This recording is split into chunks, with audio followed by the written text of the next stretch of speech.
we are gonna go over how to do a shipping warranty. Look at our flow chart here. A customer calls in with a canvas warranty or repair issue. Most common thing we have right now is broken zippers. We can do this kind of two directions. One is the product is under 1 year old or the model year is less than 2 years old from Fineline. So an example of that would be a right now it's June. You can see it's June 8th, 2022. So if it's a 2021 or 2022 from Fineline, it would fall underneath the top route. A 2020 would go down. Any other boat, regardless of year, we can check the customer profile to find out when we sold it to them or installed it. That would determine whether it goes up or down. With Fineline products, we're not really able to see how old it is unless they bought it directly from us. So the difference between these two pathways and why there are two pathways, this one where it's under a year, we pay for shipping both directions and we cover the cost to repair it. On this direction here where it's over 1 year, the customer pays to ship it to us. We cover the cost of repair and we cover the cost of the shipping back to the customer. So in this video, we're gonna just go through this top view here, and I'll make a second video where we go through this bottom, which is very similar, just slightly different. All right, so the customer calls in with a canvas issue. They told me that it's a 2021 RI 245. So I search for the customer. We would create a record. Like I said, it's a 2021 RI 245, so I'll add a record, 21.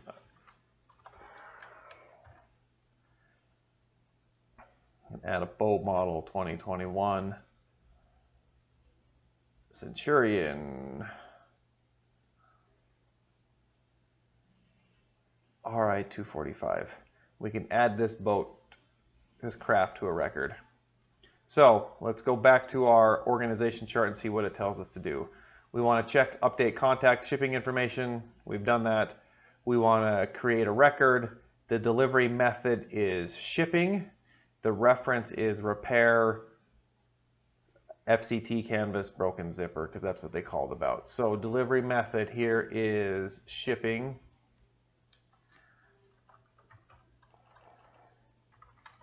Repair zipper on FCT. We come back to our flow chart here. PO is warranty, and it looks like we're going to add two projects. So let's start with just PO is warranty. We're going to add a project. According to our flow chart here, the first item we're going to use is ran no charge call tag. Okay, so back to FileMaker, we want to do an item ran call. Here it is, we can add one of those. We want to repair broken zipper, FCT. Probably don't want to leave that red, so we'll change it black.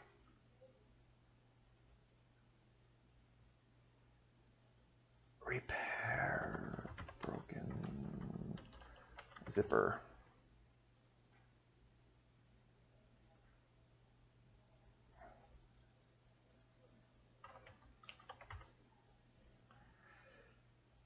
Back to our chart here. So we want to update the description with the issues needed fixed, schedule the work out 1 week, make the repair a high priority. So we want to make the repair a high priority. We want to schedule this out 1 week. So we're on the 6th, or on 6/8, which is here. So we want to schedule it for the 15th. So I click there, schedule it for the 15th, because that's when we hope to get it back. I don't know why that didn't automatically update, so let's update that. That'll be on the 16th. We can assign this to our shipping and receiving, and we can assign this to our sewing department. Back to our task here. We want to update the repair task with issues needed addressing. We did that in the red. Now we need to add project item number 2, UPS shipping, delete the cost for shipping, and note that it's a warranty. So next we come here, item UPS,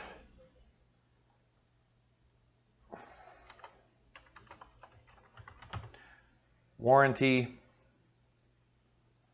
Okay, and then probably want to schedule it around that same week. So we can come back to here and just schedule it for this week. And we can even assign it to our shipping person. So we got this created. It's ready for Scott to ship it once everything is complete. Next on our flow chart, payment method is NA because it's a warranty. Now we're going to create a call tag, and we're going to use the record number as reference. So we can go to the interwebs here. So the way we do that is we go to Worldwide Express, we log in, you come to shipping here and down to UPS return shipment. Here's where you would put the customer's name, and it's going to come back to us. So just for training sakes, we're going to put so long in here because we're shipping from us and to us. But this is just for practice. You would put the actual customer information here because this is where the shipment is coming from, and it's coming to us. The weight of it, it's probably about 20 pounds. Service, we want ground. Reference number. The reference number we're going to want to use is the first project that we did. So we can go back to the record here from the blue tab, and we want to use this number right here. So 17104.1. 17104.1. And then we can hit this print button, and it is going to generate the call tag. So here is the call tag. I would save it as a PDF, save it to wherever you want to save it. I like to put things on my desktop so it's easy for me to find. So long, and save it. Now that it's saved, you can go to you can attach it to the email. So what we'll do now, we can follow our flow chart here. Use the record number as the reference, add the tracking number to the tracking task project 1. So we're going to come to project 1, task 1. Here's the return tracking number right there. So let's go ahead and open that file, because we put it here. The tracking number is this number right there. So you would just transfer that number into your file maker here, 1Z765, whatever number it is. So there's our tracking number. And again, what it says on our flow chart here is add the tracking information to project 1, task 1. So what that means is if we look at the record, project 1 is this very top one, it's 0.1. And if we come in, it's this top task here because that is the first task, or task 1. And if we looked in here, it said to add the tracking return number there. So once that's done, we want to send an order confirmation. We want to use the template order confirmation call tag. So we can go back to the record, and we can email MSRP order, and we would use call tag. It's not in here yet. So this one's very similar, but we would want to update it. So we want to make sure we get that updated. And it would have, basically the benefit to this is it would, and then we hit send external. this window pops up, and now we can attach the return label to it. So now they have the return label that they can get shipped back to us. And you could hit send, but I'm not going to send it, or maybe I am. There we go. So now that's sent. So now that we've done that, we can go back to our flow chart, and we have come all the way down here and we've sent it. So now your job as the customer service person is over for the most part. Now it's in the world of a project now that it's an order. So a week goes by and it ends up on Scott's list. This comes current. So what he is going to do is he could follow the flow chart, or all the same information is in here. When he receives the product, he can use the reference number to find the task. He is going to print the project sticker, put it on the box. He's going to take a photo and add it to the task so that we can see what it looks like. And he's going to put it away in the return area, and he's going to claim this task. That's what happens if the project shows up. If this record comes current and he hasn't seen it yet, he can track this information and see where it is. If it's not on its way, he needs to let customer service know by sending them a note. Again, the way we send notes is we go to the record, this blue tab here. We come to note, we would put add new note. It is going to be for Matt to follow up on this return.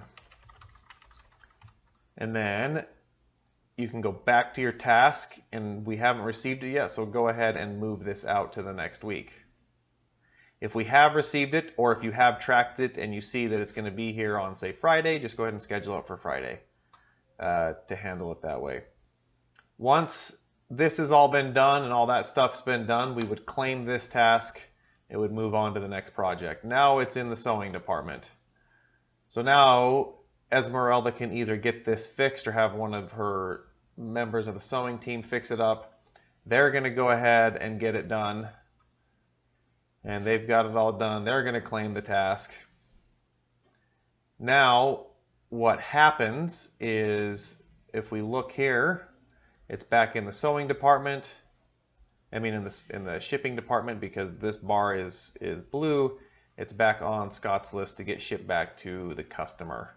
And he will then claim all this stuff, ship it, claim this task. Now it's going to show up on Matt's world as complete. Matt will see that there's already been an invoice sent to the customer, because if we look at our flow chart here, repair it, we repaired it, we claimed the materials, we folded it for shipping department, we packaged it, we put it back, put the tracking number and description in the project, we send the invoice to the customer, place it in the outgoing shipping cart. That all coincides with this information that goes here. So now that it's done, there will be an invoice because Scott would have created the invoice, and we can just mark it complete.